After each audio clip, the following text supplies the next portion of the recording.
చెప్పింది, నువ్వేమో పేకాట్లో పట్టుబడ్డా అని చెప్పి. ఈ మాట మళ్ళీ నేను రిపీట్ చేస్తున్నాను. ఒక ఆడపిల్ల మీద నిందేసింది, నువ్వు చిన్న పేకాట విషయం మాట్లాడు, కొన్ని తప్పే, అది కూడా నేను మానేసుకున్నా, ఎవడో ఇరికించాడు అప్పుడు అనుకుందాం, అయినా వినరు. ఇది మీరు పెట్టుకోకపోతే తీసేయండి. కానీ ఆవిడ చేసిన తప్పుకి దేవుడు ఊరుకున్నాడా? వెంటనే శిక్ష వేశాడు. ఇప్పుడు అంటే నువ్వు ఇంకా పెద్దదానిలో పట్టుబడ్డావు. ఇంకా చెప్పాలంటే ఆవిడ గురించి తవ్వితే ఎక్కడ లేని వాటిల్లో కూడా ఆవిడ ఉందని చెప్పి బయటకు వస్తే ఎవరు చెప్పగలరు? అంటే ఇక్కడ ముఖ్యంగా చూస్తే మా మూవీ ఆర్టిస్ట్ అసోసియేషన్ నుంచి ఇందులో హేమ గారు ఒక మెంబర్గా ఉన్నారు. ఇప్పుడు ఆవిడ మెంబర్షిప్ని తీసేయాలని డిమాండ్ చేస్తారా? మీరు ఏం కోరుతున్నారు అసలు? నేను కోరడమే లేదండి. నేను జాయింట్ సెక్రటరీ, నేను మా అసోసియేషన్ జాయింట్ సెక్రటరీ. నేను కోరడమే లేదు. విష్ణు గారు కేన్స్లో ఉన్నారు, అక్కడ ఇంటర్నేషనల్ అక్కడ ఒక అవార్డ్ ఫంక్షన్స్లో ఉన్నారు. ఆయన కేన్స్ నుంచి రాగానే అక్కడి నుంచి వచ్చిన వెంటనే ఆయన మాకు తెలిసి ఈసీ మెంబర్ పెడతారు, ఎమర్జెన్సీ ఈసీ మెంబర్స్ అందరూ కలిసి కూర్చుంటాము, మాట్లాడతాము. మా ఆఫీస్ బేరర్స్ అందరూ కూర్చొని మాట్లాడి దానిలో డిసిప్లినరీ యాక్షన్ తీసుకుంటారు. నాకు తెలిసినంతవరకు ఎంతోమందికి తీసుకుంటారు. అంటే ఈ జరిగిన సిచ్యువేషన్ బట్టి చూస్తే హేమగారిని సస్పెండ్ చేసే అవకాశం అయితే ఉంది రూల్స్ ప్రకారం. అసలు ఈ రూల్స్ ఏ విధంగా ఉంటాయి ఆ మూవీ ఆర్టిస్ట్ అసోసియేషన్ సంబంధించి? 200% చేస్తారండి. ఎందుకంటే ఇలాంటి పెద్ద వాటిల్లో ఉన్న వాళ్ళని, అంటే తీవ్రవాదులు, ఉగ్రవాదులు, ఇలాంటి పనులు చేసే వాళ్ళందరూ ఉంటారు. ఇదంతా అదే కోవకు చెందినట్టుగా అవుతుంది. ఎందుకంటే వీళ్ళు డ్రగ్స్ అనగానే మనం అదే తీసుకుంటాం. చాలా చిన్న విషయం కాదు ఇది. అంటే బాంబులు వేస్తేనే తీవ్రవాదులు, ఉగ్రవాదులు కాదు. కొంచెం వేరే విషయాల్లో కూడా మనం తీసుకునే కంటెంట్ దాన్ని బట్టి దాని పరిస్థితి మారిపోతుంది. ఇది ఉగ్రవాదులతో సంబంధం లేకపోయినప్పటికీ అలాంటి దగ్గర ఎక్కువ మంది పట్టుబడుతుంటారు కాబట్టి వాళ్ళకని వీళ్ళు డేంజర్ అని మాట్లాడే వాళ్ళు ఉంటారు. సో ఏంటంటే అక్కడ ఈమె తీసుకుందా లేదన్నది బ్లడ్ శాంపిల్స్, హెయిర్ శాంపిల్స్ని బట్టి ఆవిడకి శిక్ష ఎంతవరకు పడుతుంది, ఏ ఎఫ్ఐఆర్లో ఏ సెక్షన్ వేశారు అనేది తెలుస్తుంది తర్వాత. అది వేరే విషయం. కానీ ఇప్పుడు ఆమెను సస్పెండ్ చేస్తారనేది నాకు తెలిసిన నా నాలెడ్జ్లో ఉన్న మూవీ ఆర్టిస్ట్ అసోసియేషన్ బైలాస్లో ఉన్న ప్రకారంగా ఇలాంటివి ఏవైనా వాటిలో ఉన్న వాళ్ళని సస్పెండ్ చేసే అవకాశం ఎక్కువ ఉంది. మళ్ళీ ఎంతకాలం వేస్తారు ఆ తీవ్రతను బట్టి అది 5 years, 2 years, 1 year, 6 months అన్నది ఉంటుంది. అసలు మా అసోసియేషన్ రూల్స్ ఏం చెప్తున్నాయండి అసలు ముఖ్యంగా చూస్తే? దాంట్లో మీరు ఆల్రెడీ ఇలాంటి వాళ్ళని క్షమించమని ఎక్కడ రూల్స్లో లేవండి. బైలాస్లో ఎక్కడైనా సరే ఇలాంటివి ఏమైనా అసాంఘిక కార్యకలాపాలు పాల్పడిన వాళ్ళకో లేకపోతే మా అసోసియేషన్ని తోలనాడిన వాళ్ళకి, ఇంతకుముందు మాట్లాడిన హేమ ఎందుకు మాట్లాడలేదు అంటే ఇప్పుడు కొత్తగా అమెండ్మెంట్స్ చేశారు. అసోసియేషన్లో ఎవరు కూడా తల్లి లాంటి మాని స్టేజ్ల మీదకి ఎక్కి టీవీల ముందుకెళ్ళి మా గురించి తప్పుగా మాట్లాడకూడదు. మీరు ఏం మాట్లాడినా కట్టుబడి మాట్లాడాలి తప్ప అనవసరంగా వాళ్ళ మీద నిందలేయడం, ప్రెసిడెంట్ మీదో ఆఫీస్ బేరర్స్ మీదో ఇంకొకరి మీద. ఇంతకుముందు మాట్లాడిన వాళ్ళు ఎవరు ఇప్పుడు ఎందుకు మాట్లాడలేదంటే ఈ రూల్స్ అమెండ్మెంట్స్ చేయడం వల్ల.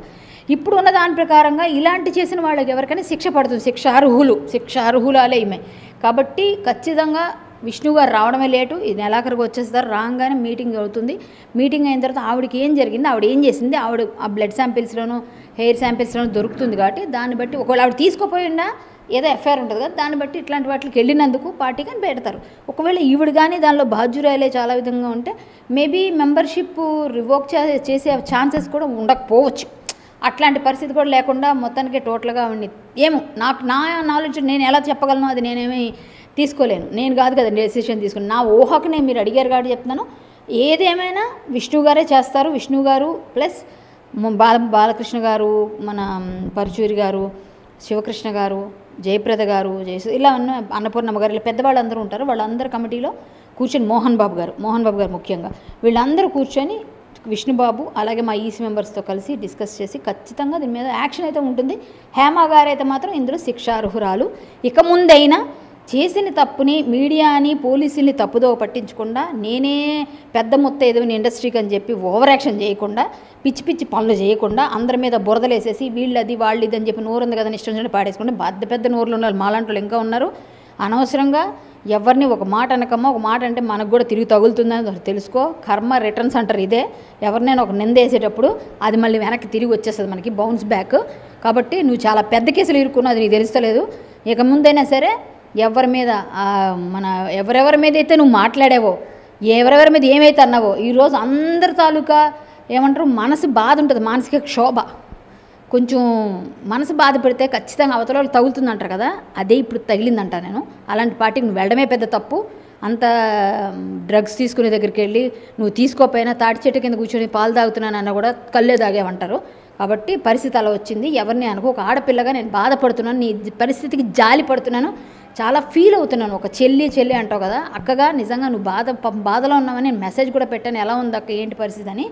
నువ్వు బాగుండాలి, సేఫ్గా మంచి రిజల్ట్ రావాలని కోరుకున్నాను. బట్ నువ్వు చేసినవైతే అందరికీ బాధ అనిపించింది కాబట్టి ఇలాంటి వాటిలో వెళ్ళి ఇరుక్కోవడం కరెక్ట్ కాదు. ఇప్పటికైనా కొంచెం నోరు అదుపులో పెట్టుకుంటే బాగుంటుంది. ఇంకోటి ఏంటంటే ఇవాళ ఇందాక ఏదో బిర్యానీ వండుతున్నట్టుగా ఏదో పాత పోస్టో కొత్త పోస్టో కానీ, ఒకవేళ కానీ పాత పోస్ట్ అనుకోండి, ఆ బిర్యానీ ఎలా ఉన్నట్టు డైవర్ట్ చేయడానికి పెట్టారు బయట అంటున్నారు పాత పోస్ట్ అని.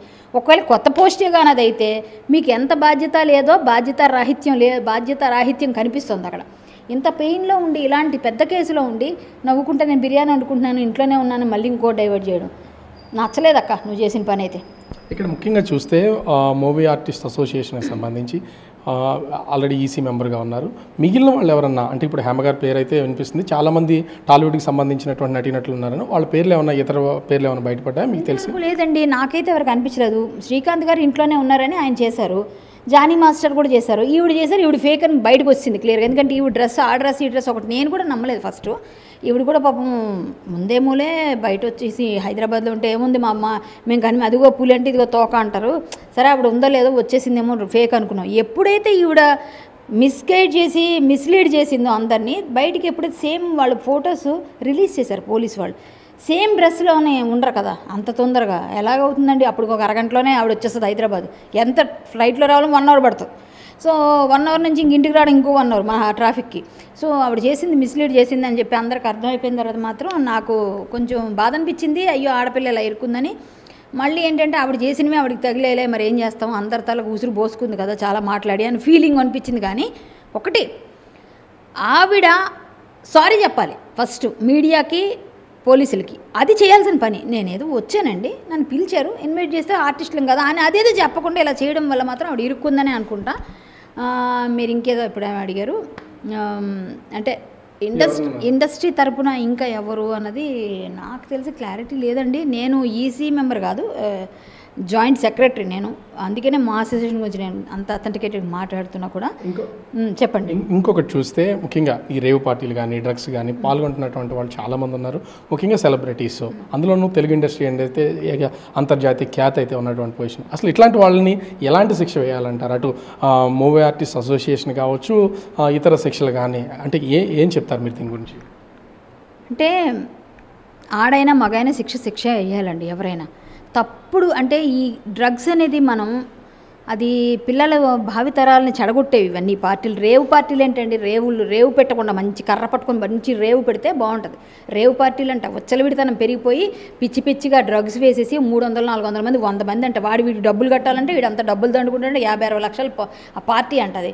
ఎందుకండి చక్కగా నువ్వు అంత ఎంజాయ్ చేయాలనిపించింది, నీకు అంత అలవాటు ఉంది, ఏదో ఉంది, చక్కగా అమ్మా నాన్నతో బయటికి వెళ్ళి సరదాగా ఒక రెస్టారెంట్లో కూర్చొని తినేసి మంచిగా ఏదన్నా మంచిగా ఎంజాయ్ చేయొచ్చు. లేదంటే కులుమనాలో కొడైకెనాల్లో వెళ్ళి 4 రోజులు చక్కగా హ్యాపీగా ఫ్యామిలీని తీసుకొని తిరిగితే ఆ డబ్బులు ఈ డబ్బులని తాగేసి ఊగేసి ఫుల్ మత్తులో జోగిపోయి ఒకరికొకరు పొడి చేసుకొని తిట్టేసుకొని కొట్టేసుకొని ఏం పార్టీలు అండి ఇవన్నీ.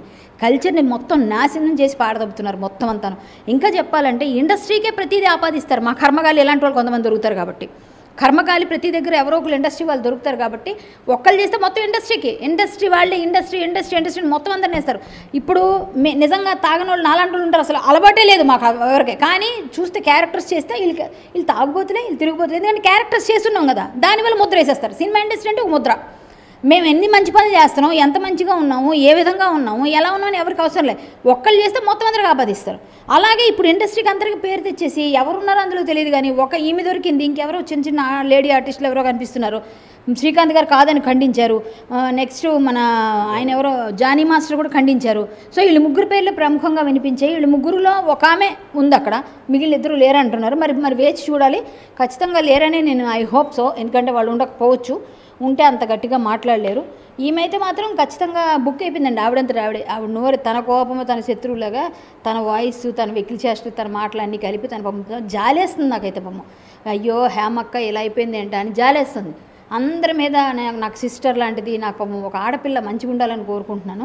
ఆవిడ ఇలాగే మాట్లాడింది నా కోసం. పాపం ఒక ఆడపిల్ల మంచిగా ఉండాలి, నేను సేమే కోరుకుంటున్నాను, నీ మంచిగా కోరుతున్నానమ్మా, మంచిగా ఉండాలి, నీ గురించి ఏ విధమైన ఇది రాకూడదని, నీకు అందులో నా టెస్ట్లో నీ దగ్గర ఏం బయటకు రాకూడదు, నువ్వు తీసుకున్నావు అని చెప్పకూడదని నేను కోరుకుంటున్నాను. నాకు తెలిసిన నా రాముడిని నేను కోరుకుంటున్నా.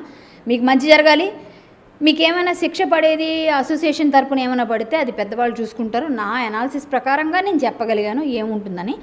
మేబీ అందరితో పాటుగా ఎవరిని చేసినా ఎవరైనా ఒకటే, rule is rule, rule for all. కాబట్టి ఆవిడని సస్పెండ్ అయితే కన్ఫామ్గా చేస్తారు, అది నేను చెప్పగలను బల్ల గుద్ది నొక్కి ఒక్క నుంచి. మొత్తానికి చూడొచ్చు, తెలుగు మూవీ ఆర్టిస్ట్ అసోసియేషన్ నుంచి హేమ గారి మీద ఖచ్చితంగా వేటుపడుద్ది.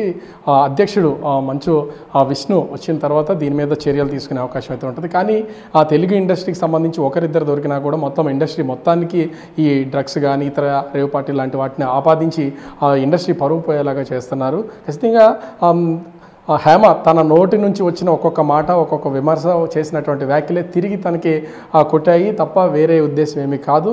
ఇది ఆమె ఎట్లాంటి ఇబ్బందికర వాతావరణం లేకుండా తన బాడీలో ఏ విధమైనటువంటి డ్రగ్స్ శాంపుల్స్ దొరకకుండా బయటపడాలని నేను కూడా కోరుకుంటున్నానని కరాటి కళ్యాణి గారు చెప్తున్నటువంటి పరిస్థితి. కెమెరామెన్ మురళితో రాజు, బిగ్ టీవీ, విశాఖపట్నం.